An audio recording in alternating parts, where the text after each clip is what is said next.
जय शिवराय, जय श्रीराम। एकीकडे संपूर्ण राज्यात महाराष्ट्र दिनाचा उत्साह साजरा होत होता, पण त्याच दुपारी एका नराधमाने माणुसकीला काळीमा फासला। एका कोवळ्या चिमुकलीवर अनन्वित अत्याचार करून तिची निर्घृण हत्या केली। आज पश्चिम बंगालपासून आसामपर्यंत संपूर्ण भारतात 75% भाग भगवा झालाय। ज्या छत्रपतींनी आपल्याला या भगव्याचा अभिमान करायला शिकवला, तोच भगवा आज चहूकडे पाहून आनंद होतोय। पण हा आनंद क्षणभंगूर ठरला, कारण तो व्यक्त करताना समोर दिसत होता त्या निरागस लेकराचा चेहरा। आज त्या बाळाला जाऊन 5 दिवस झाले। काय यातना भोगल्या असतील त्या जीवाने, विचार करूनही अंगावर काटा येतो। 65 वर्षाच्या एका नराधमानं हे कृत्य केलं। आज संपूर्ण महाराष्ट्र पेटून उठलाय, लोक रस्त्यावर उतरून न्याय मागत आहेत। मला आनंद या गोष्टीचा वाटतो की लेकीच्या न्यायासाठी जातीपातीच्या भिंती सुद्धा गळाल्या आहेत। सर्वांची एकच मागणी आहे, त्या नराधमाला भर चौकात आणा आणि त्याचा चौरंग करा। पण दुर्दैव असं आहे की आपल्या व्यवस्थेकडून पुन्हा एकदा तेच गुळगुळीत आश्वासन मिळतंय, आम्ही प्रकरण फास्ट ट्रॅक कोर्टात चालवू आणि आरोपीला फाशी देऊ।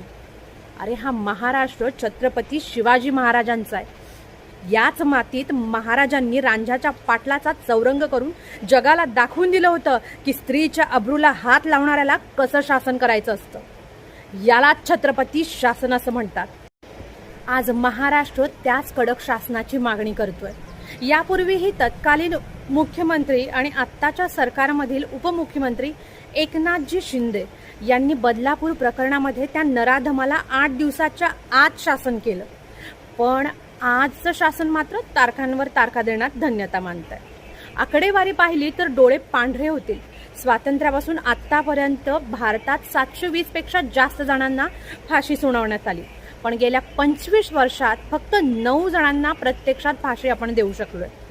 आज 570 पेक्षाही जास्त नराधम तुरुंगात सरकारी पाहुणचाराचा आनंद घेत आहेत। मग कसला फास्ट ट्रॅक आणि कसला न्याय?